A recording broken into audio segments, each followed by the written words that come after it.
The Honorable Deputy Prime Minister, His Excellency Wong Sai Visot,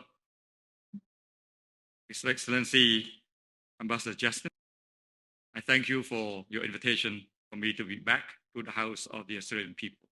Always, I feel very warmed in this House. Members of the diplomatic communities, members of the private sector, friends and partners. Let me say congratulations for a successful series of events during the Clean Energy Week, organized by Energy Lab in partnership with the Australian Embassy and UNDP as co-founders, along with support of various other partners. As energy demand grows, Cambodia is actively transitioning towards a sustainable future. We are adapting to an evolving energy landscape, and we do so with a focus on environmental responsibility. The Ministry of Mines and Energy has recently been mandated to oversee the energy sector's transition towards net zero carbon emissions by 2050. This will be focused on three thematic areas. 1, increasing renewables. 2, improving energy efficiency. And 3, expanding electrification. This mandate is underpinned by principles of CARE, standing for 4 key elements: clean, affordable, reliable, and equitable energy. With these principles as our guiding foundation, I will share some of the measures we are taking to shape a greener future for our nation and its people. Firstly, regarding the increase in renewables, Cambodia has proudly achieved a 62% installed capacity from renewable sources, a mix dominated by hydro and solar power. For a country that has only recently rapidly increased its national electrification rate, in our view, this is a remarkable achievement. To build on this success, the Ministry of Mines and Energy, EDC, EAC, are undertaking a significant revision of the Power Development Plan. Our goal is to accelerate, like you said, the transition to a cleaner and low-carbon power grid, with a focus on solar, wind, and renewable biomass. This ambitious plan reflects our approach to embracing clean energy and showcase our drive for technological innovation, effective policy making, and collaborative efforts in training and partnerships. Our journey has not been without its challenges.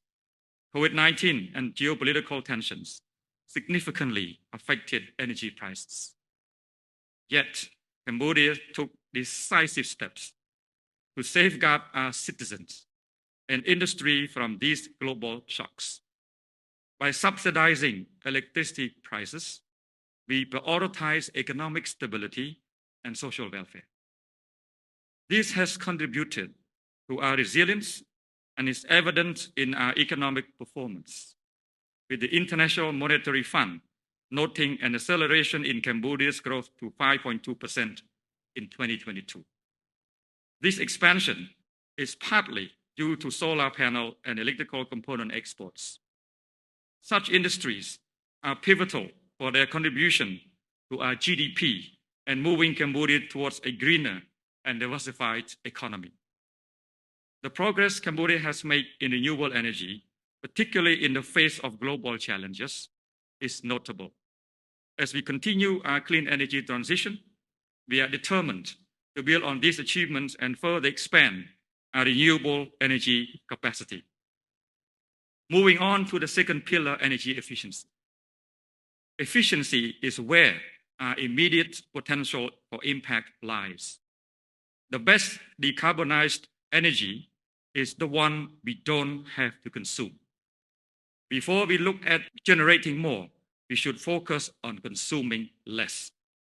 Cities cover only 3% of the world's land surface, house over half of the global population, and account for 80% of the world's GDP.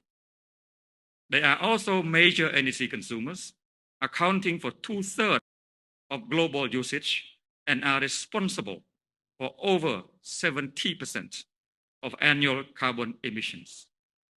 Projections indicate that by 2050, cities will be home to more than 70% of the world's population, leading to a significant increase in the need for urban energy infrastructure, according to the International Energy Agency. These global trends highlight the importance of our national efforts in Cambodia. Our national energy efficiency policy outlines the government's commitment to transforming the country's energy consumption by adopting energy efficiency measures.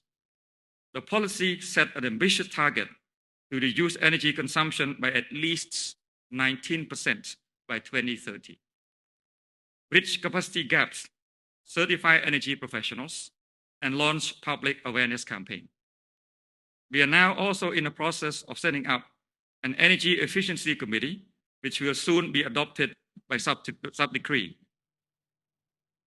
Finally, we address the third pillar of our strategy, which is electrification.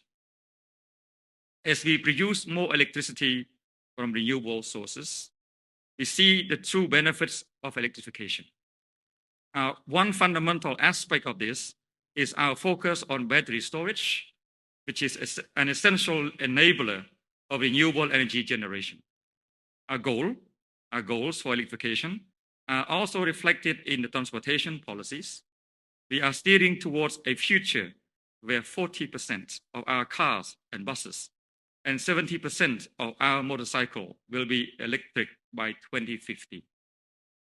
We are fostering the growth of EVs in Cambodia by reducing import duties and actively encouraging investment in EV assembly plants.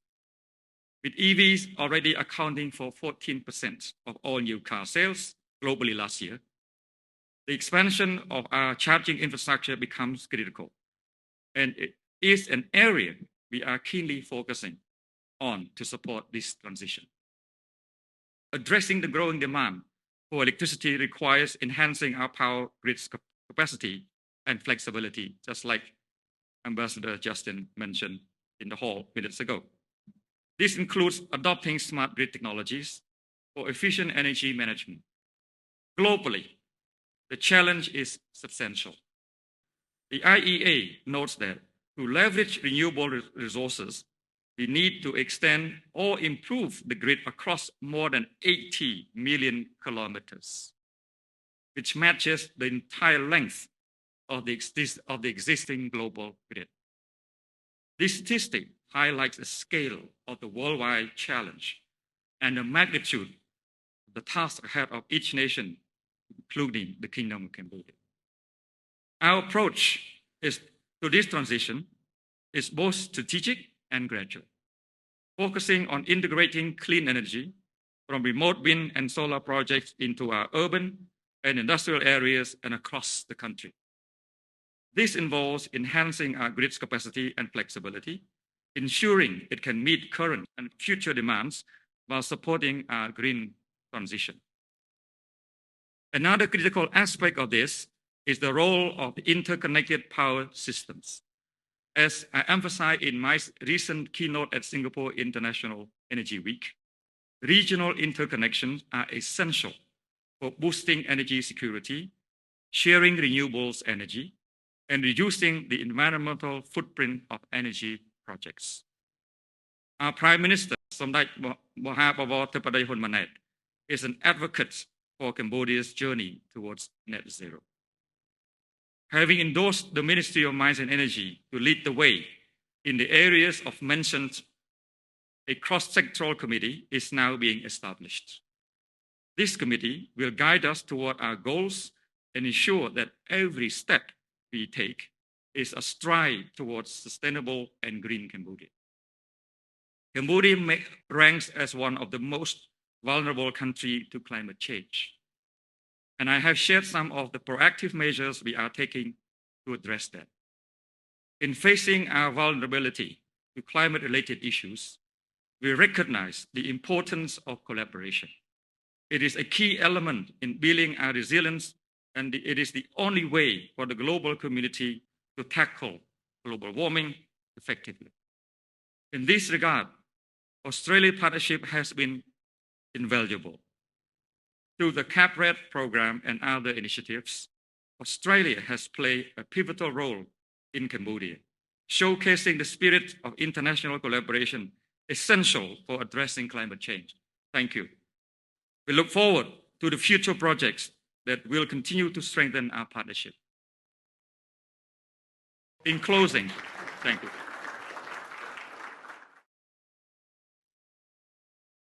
In closing, I would like to emphasize again that Cambodia is committed to decarbonization and ensuring the protection of our environment. Our efforts center on strategic investments that create green jobs and drive economic growth. And we are dedicated to uplifting disadvantaged families and communities, a commitment that has always been at the heart of my work. Reaching climate targets can only be achieved if we work together. So as ministers, I pledge to collaborate with every one of you as closely as possible in our pursuit of net zero and energy security. It is not just about the step we take today. It is about the sustainable system we set up.